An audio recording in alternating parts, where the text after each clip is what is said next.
Ukraine रूस के बीच जारी जंग का आज छठा दिन और रूस यूक्रेन पर लगातार हमलावर है। रूस के इस हमले की हर तरफ मजम्मत की जा रही है और अमन कायम करने के लिए बातचीत चल रही है, तो दूसरी तरफ हिंदुस्तान सरकार यूक्रेन में जंग के इस माहौल में फंसे अपने शहरियों को महफूज निकालने के लिए लगातार रेस्क्यू मुहिम चला रही है।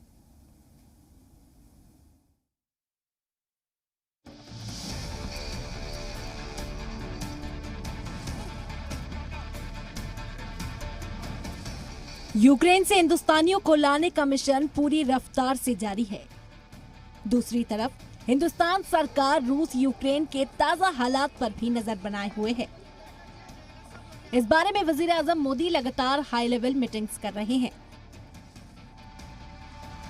पीर को भी वजीर आजम मोदी की सदारत में एक आला सतही मीटिंग हुई, जिसमें फैसला लिया गया है कि मुल्क के 4 कैबिनेट मिनिस्टर यूक्रेन के पड़ोसी ममालिक में भेजे जाएंगे, जिसमें मरकजी वजीर हरदीप सिंह पुरी, ज्योतिरादित्य सिंधिया, किरण रिजिजू और जनरल वीके सिंह हिंदुस्तान के खुसूसी नुमाइंदों के तौर पर यूक्रेन के पड़ोसी ममालिक का दौरा करेंगे। ज्योतिरादित्य सिंधिया रोमानिया और मोल्दो जाएंगे, किरण रिजिजू स्लोवाकिया तो हरदीप सिंह पुरी हंगरी जाएंगे। जनरल वीके सिंह पोलैंड से हिंदुस्तानियों को महफूज वापस लाने की जिम्मेदारी संभालेंगे। देखिए, ऐसा है कि एक्शन प्लान तो तभी बनता है जब आप ग्राउंड के ऊपर जाते हो। फिलहाल हमारे माननीय प्रधानमंत्री जी ने एक बहुत सोची समझी तजवीज़ बनाकर ये किया है कि हम अलग अलग जगह पर जाएं ताकि उनके बीच के अंदर तालमेल पैदा करें, वहाँ अपने लोगों को निकालने के प्रयास के अंदर और गति दें और जो भी कोई दिक्कत आ रही है उसको दूर करने की चेष्टा करें।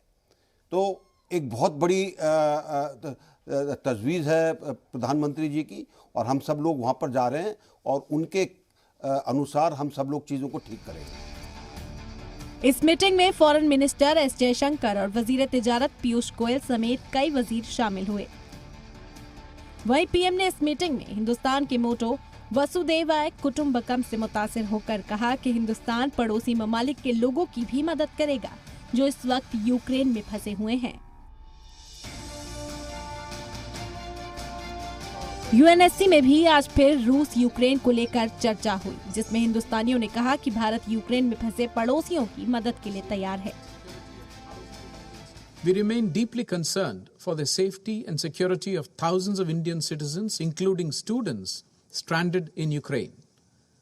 Our evacuation efforts have been adversely impacted by the developments on the ground at the border crossing. We stand ready to help those from our neighbors and developing countries who are also stranded in Ukraine and may seek assistance. तो वहीं Hindustan Ukraine की सरहदों पर उभरते हालात से निपटने के लिए आज दवाइयों के साथ साथ राहत अशिया की पहली खेप भेजेगा। बता दें कि सरकार पहले ही हिंदुस्तानियों को यूक्रेन से निकाल कर लाना अपनी पहली प्रायोरिटी बता चुकी है। ब्यूरो रिपोर्ट, जी मीडिया।